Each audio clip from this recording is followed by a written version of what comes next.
ನಮಸ್ಕಾರ ವೀಕ್ಷಕರೇ, ಧ್ವನಿ ಸಂಜೆ ವಾಹಿನಿಗೆ ಸ್ವಾಗತ. ಈ ಭಾರತದ ದೇಶಾದ್ಯಂತ ಆರ್ ಎಸ್ ಎಸ್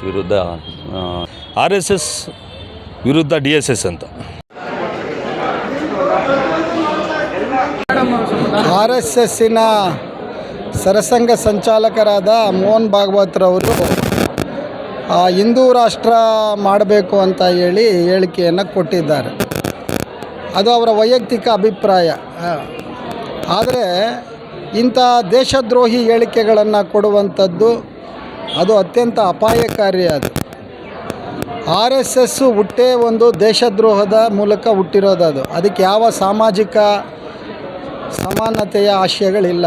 ಇವತ್ತು ಏನು RSSನ ಸರಸಂಘ ಸಂಚಾಲಕರು ಅಂತ ಇದ್ದಾರೆ, ಅದರಲ್ಲಿ ಒಬ್ಬರು ರಜ್ಜುಭಯ್ಯ ಅನ್ನೋತನ್ನು ಬಿಟ್ಟರೆ ಇನ್ನೆಲ್ಲವೂ ಕೂಡ ಮಹಾರಾಷ್ಟ್ರದ ಚಿತ್ಪಾವನ ಬ್ರಾಹ್ಮಣರು. ಅಂದರೆ ಅದೊಂದು ಬ್ರಾಹ್ಮಣರ ಮಹಾಕೂಟ. ಅದಕ್ಕೂ ಭಾರತಕ್ಕೂ ಆ ಸಂಘಟನೆಗೂ ಸಂಬಂಧ ಇಲ್ಲ. ಭಾರತ ಬದುಕಿರೋದು ಬಾಬಾ ಸಾಹೇಬರ ಸಂವಿಧಾನದಿಂದ. ಬಾಬಾ ಸಾಹೇಬರ ಸಂವಿಧಾನವನ್ನು ಯಾರು ಒಪ್ಕೊಳ್ತಾರೆ ಅವರಿಗೆ ಈ ದೇಶದಲ್ಲಿ ಸ್ಥಾನ ಮಾನ ಗೌರವ ಘನತೆ ಎಲ್ಲ ಸಿಗುತ್ತೆ. ಯಾರಿಗೆ ಸಂವಿಧಾನ ಬೇಡ ಅಂತಾರೋ ಅಥವಾ ಸಂವಿಧಾನದ ಬಗ್ಗೆ ಆಕ್ಷೇಪಗಳಿದ್ವೋ ಅವರು ದಯವಿಟ್ಟು ಅವರವರ ಮೂಲ ವಾಸ ಏನಿದೆ ಅದು ಹುಡ್ಕೋಬೋದು. ಒಂದು. ಎರಡನೇದಾಗಿ RSS ಅನ್ನುವಂಥದ್ದು ಅದು ಯಾವತ್ತೂ ಕೂಡ ದೇಶದ ಸ್ವಾತಂತ್ರ್ಯಕ್ಕಾಗಿ ಹೋರಾಡಿದ್ದ ಇತಿಹಾಸ ಇಲ್ಲ. ಇವತ್ತಿಗೂ ನೀವು ಹೋಗಿ ಇಂಡಿಯಾದ ಗೇಟು ಅಂತ ನಾವೇನು ಕರಿತೀವಿ, ಗೇಟ್ ವೇ ಆಫ್ ಇಂಡಿಯಾ ಅಂತ ಏನು ಕರಿತೀವಿ, ಅಲ್ಲಿ ಒಂದು ಮಹದ್ವಾರ ಇದೆ. ಅದರ ಮೇಲೆ ಯಾರ್ಯಾರು ದೇಶದ ಸ್ವಾತಂತ್ರ್ಯಕ್ಕಾಗಿ ಹುತಾತ್ಮರಾಗಿದ್ದಾರೆ, ಬಲಿದಾನ ಆಗಿದ್ದಾರೆ, ಅವ್ರ ಹೆಸರುಗಳು ಕೆತ್ತಿಸಿದ್ದಾರೆ. ಅದರಲ್ಲಿ ಒಬ್ಬ RSS ಅವನು ಹೆಸರಿಲ್ಲ. ಹೆಂಗಾಗ್ತಾರೆ ಇವರು ರಾಷ್ಟ್ರಭಕ್ತರು? ಬರೀ ಬೆಂಕಿ ಹಚ್ಚೋದು, ಜಾತಿಗಳ ನಡುವೆ ಸಂಘರ್ಷ ಉಂಟು ಮಾಡೋದು, ಕೇವಲ ಧರ್ಮದ ಆಧಾರದ ಮೇಲೆ ದೇಶವನ್ನು ವಿಭಜನೆ ಮಾಡುವಂಥದ್ದು, ಶ್ರೀಮಂತರಿಗೆ ಬಂಡವಾಳಶಾಹಿಗಳಿಗೆ ಇವರು ಉತ್ತೇಜನ ಕೊಡೋದು. ಪ್ರಧಾನಮಂತ್ರಿಗಳು ಏನು ಮಾಡ್ತಾ ಇದ್ದಾರೆ? ಇಬ್ಬರು ಶಾ ಮತ್ತು ಪ್ರಧಾನಿ ಮೋದಿಯವರು, ಅವರಿಬ್ಬರು ಇನ್ನಿಬ್ಬರು ಇದ್ದಾರೆ, ಅದಾನಿ ಮತ್ತು ಅಂಬಾನಿ ಅಂತ. ಇವರು ಮಾರ್ತಾರೆ, ಅವರು ಕೊಂಡ್ಕೊಳ್ತಾ ಇದ್ದಾರೆ. ಈ ದೇಶವನ್ನು ಈ 4 ಜನ ಇವತ್ತು ಒಂದು ಮಾರಾಟ, ಇನ್ನೊಂದು ಕೊಂಡ್ಕೊಳ್ಳೋದು, ಇದನ್ನು ಮಾಡ್ತಾ ಇದ್ದಾರೆ. ಅದರಿಂದ ದೇಶದಲ್ಲಿ ನಿರುದ್ಯೋಗ ಸಮಸ್ಯೆ ಇದೆ. ಇವತ್ತು ಸುಮಾರು 11 ಲಕ್ಷ ಕೇಂದ್ರದ ಹುದ್ದೆಗಳು ಖಾಲಿ ಇದ್ದಾವೆ. ನಿರುದ್ಯೋಗದ ಸಮಸ್ಯೆ ತಾಂಡವಾಡ್ತಾ ಇದೆ. ಹಸಿವಿನ ಸಮಸ್ಯೆ ಇದೆ. ದೇಶದಲ್ಲಿ ಸಾಕಷ್ಟು ಬಡತನ ಇರುವಂಥ ಸಂದರ್ಭದಲ್ಲಿ ಇವರು ಧರ್ಮದ ಮಾತಾಡಿಕೊಂಡು ಹಿಂದೂ ರಾಷ್ಟ್ರ ಮಾಡ್ತಾರೆ. ಏನಿದ್ರ ಅರ್ಥ? ಇವತ್ತು ನಮ್ಮ ಪಕ್ಕದಲ್ಲ ಪಾಕಿಸ್ತಾನ ಅಂತ ಇದೆ, ಧರ್ಮದ ಆಧಾರದ ಮೇಲಿದೆ. ಅದರ ಗತಿ ಏನಾಗಿದೆ? ಪಕ್ಕದಲ್ಲಿ ಅಫ್ಘಾನಿಸ್ತಾನ ಇದೆ, ಅದು ಮುಸ್ಲಿಂ ರಾಷ್ಟ್ರ, ಅಲ್ಲಿ ಏನು ಪರಿಸ್ಥಿತಿ ಹೆಂಗಿದೆ?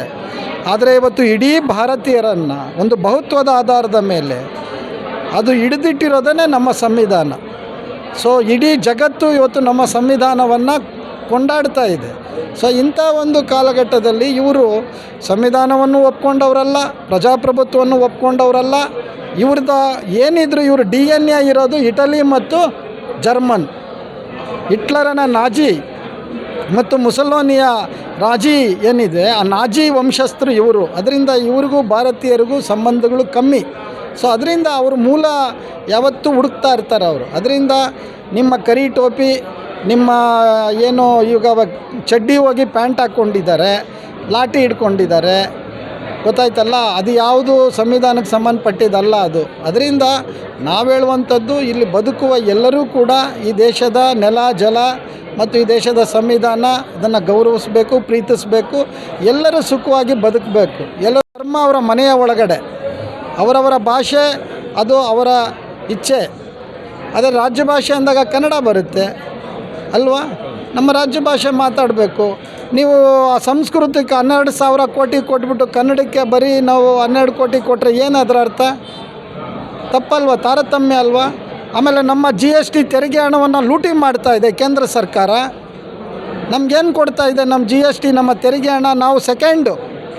ಮಹಾರಾಷ್ಟ್ರ ಮೊದಲಾದರೆ 2ನೇ ಅಂತ we are the second in position. GST ತೆರಿಗೆಯಲ್ಲಿ ನಮ್ಮದು ಅತ್ಯಂತ ಪಾಲಿದೆ. ನಮ್ಮ ಪಾಲನ್ನು ನಮಗೆ ಕೊಡಬೇಕೋ ಬೇಡವೋ?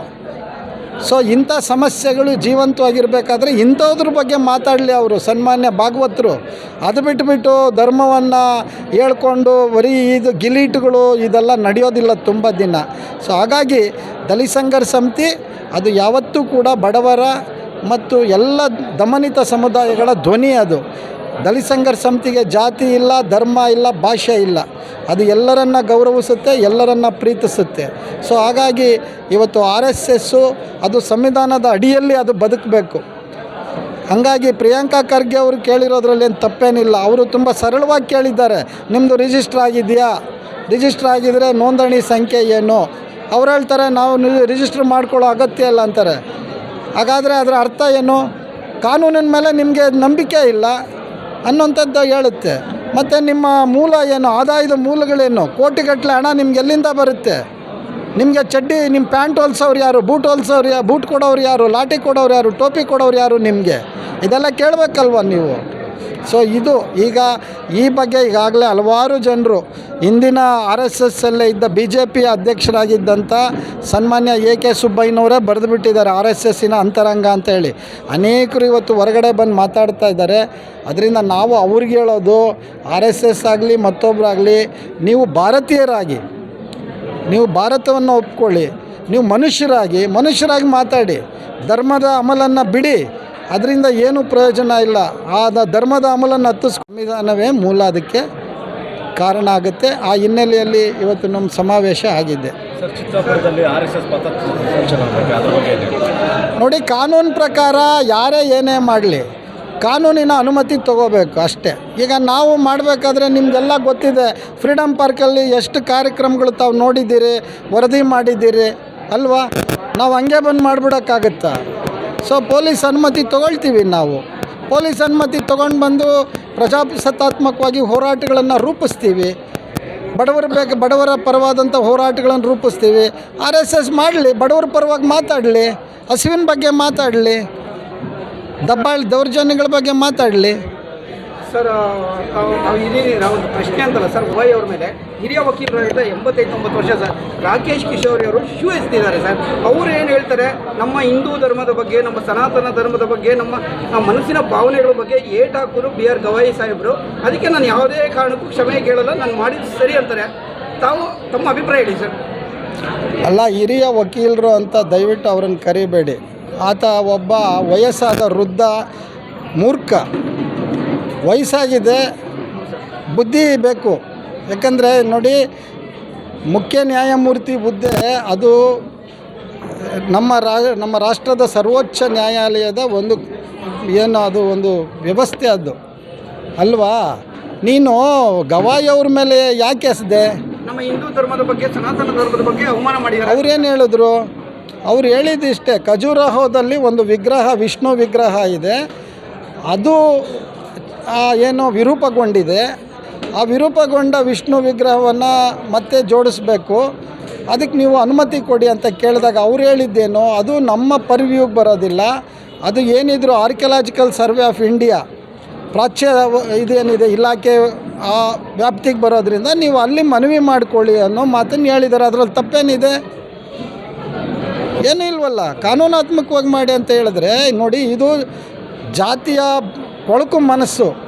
ಆತ ವಯಸ್ಸಾದ ಅವಿವೇಕಿ ಮುದುಕ ಏನಿದ್ದಾರೆ ಕಿಶೋರು, ಆತನಿಗೆ ಬುದ್ಧಿ ಇಲ್ಲ.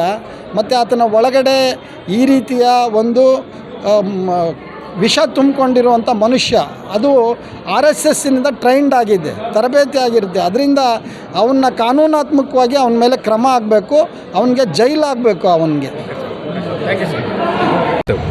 ಏನು ಇಲ್ಲಿ ದಲಿತ ಸಂಘರ್ಷ ಸಮಿತಿ ಒಕ್ಕೂಟದಿಂದ ಇಲ್ಲಿ RSS ವಿರುದ್ಧವಾಗಿ ಒಂದು ಸಭೆ ನಡೆದಿತ್ತು. ಏನು ಕೋಲಾರ ಕಡೆಯಿಂದ ಅಂತ ಅನ್ನಲ್ಲ, ಈ ಭಾರತದ ದೇಶಾದ್ಯಂತ RSS ವಿರುದ್ಧ DSS ಹಾಗೂ ದಲಿತ ಸಮಾಜಗಳು ವಿರುದ್ಧ ತಿರುಗ್ತಾ ಇದೆ. ಏನಂದರೆ ಯಾವುದೋ ಒಂದು ವಿಷ ಬೀಜ, ಏನು ದೇಶನೇ ಒಪ್ತಾ ಇಲ್ಲ ಅಂತ RSS ಏನು ಅವ್ರು ನಮ್ಮ ಬಾವುಟ ಆಗಿರ್ಬೋದು, ನಮ್ಮ ರಾಷ್ಟ್ರಗೀತೆ ಆಗಿರ್ಬೋದು, ನಮ್ಮ ನೆಲ ಜಲ ಯಾವುದಕ್ಕೂ ಇಷ್ಟಪಡಲ್ಲ, ನಮ್ಮ ಸಂವಿಧಾನವನ್ನು ವಿರೋಧಿಸ್ತಾ ಇದ್ದಾರೆ. ಅದೇ ರೀತಿ ಅವ್ರ ವಿರುದ್ಧವಾಗಿ ಇವತ್ತು ಯಾವುದೇ ಒಂದು ಸಂಘಟನೆಗಳಂದ್ರೂ ಬಲವಾಗಿ ನಿಲ್ಲಬೇಕಂದ್ರೆ ಏನಿದ್ರೂ ಒಂದು DSS ಅವ್ರಿಗೆ ಬಲವಾಗಿ ನಿಲ್ಬೋದು ಅಂತ ಹೇಳ್ಬಿಟ್ಟು ದೇಶಾದ್ಯಂತ ಇದಾಗ್ತಾಯಿದೆ. ಸರ್, ಭೀಮಾರ್ವಿ ಕೂಡ ಇದಕ್ಕೆ ಕೈ ಜೋಡಿಸ್ಬೋದು ಟೈಮು RSS ಮುಂಚಿತವಾಗಿ. ಸೊ ಹೀಗಾಗಿ ಅದು ವಿರೋಧ ವ್ಯಕ್ತ ಭಾಗವಹಿಸ್ತಾ ಇದೆ. ಅದು ಯಾವುದು ಸರಿ ಯಾವುದು ಇನ್ನೆಲ್ಲ ಸರಿ ಗೊತ್ತಾಗ್ತದೆ, ಗೊಂದಲವಾಗಿದೆ ಜನಗಳಿಗೆಲ್ಲ. ಅದನ್ನು ಯಾವ ರೀತಿ ಪರಿಣಾಮಕಾರಿ ಕೆಲಸ ಮಾಡಿ ಅವ್ರು ನಾವಲ್ಲ ಅನ್ನೋ ಥರ ದುಂಬಿಸ್ತಾರೆ. ಇವಾಗ RSS ಏನಂದರೆ ಸಿದ್ಧಾಂತ ಒಂದು ಕಡೆ ಪಾಕಿಸ್ತಾನ ಅಂತಾರೆ, ಇನ್ನೊಂದು ಕಡೆ ಮುಸ್ಲಿಂ ಅಂತಾರೆ. ಇದು ಬಿಟ್ಟರೆ ಅವ್ರ ಬಗ್ಗೆ ಈ ಸಮಾಜಕ್ಕೆ ಕೊಡುಗೆ ಏನೋ ಅಂಥದ್ದೇನಿಲ್ಲ. ಎಲ್ಲೇ ಇದುವರೆಗೂ ಈ ದೇಶದಲ್ಲಿ ಯಾವುದಾದ್ರೂ ಆರ್ಥಿಕ ಸಮಸ್ಯೆಗಳು, ಮೂಲಭೂತ ವ್ಯವಸ್ಥೆಗಳ ಬಗ್ಗೆ ಇದುವರೆಗೂ ಯಾವುದೇ ಒಂದು ನಡೆದಿಲ್ಲ ಹೊರತು ಈ ದೇಶದಲ್ಲಿ ಏನಾದರೂ ಹಲವಾರು ಹೋರಾಟಗಳಿಂದ ಸಾಧನೆ ಆಗಿದೆ ಅಂದರೆ ಏನಾದರೂ DSS ಇಂದನೇ ಸಾಧನೆಗಳಾಗ್ತಾ ಇರೋದು. ಯಾವುದೋ ಒಂದು ಸರ್ಕಾರನ ಕ್ವಶನ್ ಮಾಡಬೇಕಂದ್ರೂ DSS ಇವತ್ತು ನಮ್ಮ ಇದರಲ್ಲಿ ಕ್ವಶನ್ ಮಾಡ್ತಾ ಇರೋದು. ನಮ್ಮ ಹೆಸರು ಅಭಿ ಅಂತ ಹೇಳ್ಬಿಟ್ಟು, ಕೋಲಾರ ಡಿಸ್ಟಿಕ್ಕು. ನಮ್ಮ ಹೆಸರು ಗಣೇಶ್ ಬಾಳೆ ಕಿಟ್ಟ ಅಂತ ಹೇಳ್ಬಿಟ್ಟು, ಕೋಲಾರ ಜಿಲ್ಲಾ ಸಂಘಟನಾ ದಲಿತ ಸಂಘರ್ಷ ಸಮಿತಿ ಸಂಯೋಜಕ, ಸಂಘಟನಾ ಸಂಚಾಲಕರಾಗಿ ಕೆಲಸ ಮಾಡ್ತಾಯಿದ್ದೀನಿ. ಆದರೆ ಒಂದು ವಿಚಾರ ಸರ್, ಇಲ್ಲಿ ನಡೆದಿರೋದು ಈಗಿನ ಸಭೆ RSS ವಿರುದ್ಧ DSS ಅಂತ. ಆದರೆ ಇದುವರೆಗೂ ಈ RSS ಅನ್ನೋದು ಜಾತಿ ಮಧ್ಯೆ ಧರ್ಮ ಮಧ್ಯೆ ಬೆಂಕಿ ಇಟ್ಟಿದೆ ವಿನಃ ಯಾವುದೇ ಜನಾಂಗಕ್ಕೆ ಕಷ್ಟ ಆಗಿರಲಿ, ಸುಖ ಆಗಿರಲಿ, ನೋವಾಗಿರಲಿ, ನಲುವಾಗಿರಲಿ, ಯಾವುದೇ ಆಗಿರಲಿ, ಒಂದು ಸಣ್ಣ ಘಟನೆ ಕೂಡ ಅವರು ಇದುವರೆಗೂ ಈ ಚರಿತ್ರೆಯಲ್ಲಿ ಅವರು ಸ್ಪಂದಿಸಿರೋ ಘಟನೆ ಯಾವುದೂ ಇಲ್ಲ. ಬಡವ್ರಿಗಾಗಿರಲಿ, ದಲಿತರಿಗಾಗಿರಲಿ, ಹಿಂದುಳಿದ ವರ್ಗಕ್ಕಾಗಲಿ, ಯಾರಿಗೇ ಆಗಿರಲಿ, ಅವರು ನಮಗೆ ತೊಂದರೆ ಆಗೈತೆ ಅಂದರೆ ಅಲ್ಲಿ ಬಂದು ನಿಂತ್ಕೊಂಡು ಅವ್ರಿಗೆ ಬೆಂಬಲ ಬಾಗಿಲು ಕೊಟ್ಟು ಧೈರ್ಯ ಕೊಟ್ಟು ನಿಂತ್ಕೊಳೋದು DSS ಒಂದೇ. ಇದುವರೆಗೂ RSS ಬಂದಿಲ್ಲ, ಅವ್ರಿಗೆ ಧೈರ್ಯ ಕೊಟ್ಟಿಲ್ಲ. ಬೇಕಾಗಿ ಯಾವುದನ್ನು ಒಂದು ಘಟನೆ ನಡೆದಾಗ ಬೇಕಾಗಿ ಬಂದು ಅಲ್ಲಿ ಬೆಂಕಿ ಹಚ್ಚಿಬಿಟ್ಟು ಜಾತಿ ಮಧ್ಯೆ ಬೆಂಕಿ ಹಚ್ಚೋದು, ಧರ್ಮದ ನಡುವೆ ಬೆಂಕಿ ಹಚ್ಚೋದು, ಇದೇ ಕೆಲಸ ಆಗ್ಬಿಟ್ಟೈತೆ ಅವ್ರಿಗೆ. ನಿರಂತರವಾಗಿ ಇದೇ ಕೆಲಸ ಆಗ್ಬಿಟ್ಟೈತೆ. ಅದರ ವಿರುದ್ಧ ಕಠಿಣವಾಗಿ ನಾವು ಧ್ವನಿ ಎತ್ತಬೇಕು ಅಂತ ಹೇಳ್ಬಿಟ್ಟು ನಮ್ಮ ಹಿರಿಯ ಹೋರಾಟಗಾರರು ಎಲ್ಲರೂ, ನಮ್ಮ ಸಂಘಟನೆ ಒಕ್ಕೂಟ ಎಲ್ಲರೂ ಸೇರಿ ಧ್ವನಿ ಎತ್ತಬೇಕು ಅಂತ ಹೇಳ್ಬಿಟ್ಟು ಇವತ್ತು ಕರೆ ಕೊಟ್ಟೈತೆ. ಆ ಕರೆ ನಡೆಯಲ್ಲಿ ನಾವು ಹೋಗ್ತಾಯಿದ್ದೀವಿ. ಅವ್ರ ವಿರುದ್ಧ ನಾವು ಧ್ವನಿ ಎತ್ತೀವಿ ಅಂತ ಹೇಳ್ಬಿಟ್ಟು ಈ ಮೂಲಕ ನಾವು ಹೇಳ್ತಾಯಿದ್ದೀವಿ.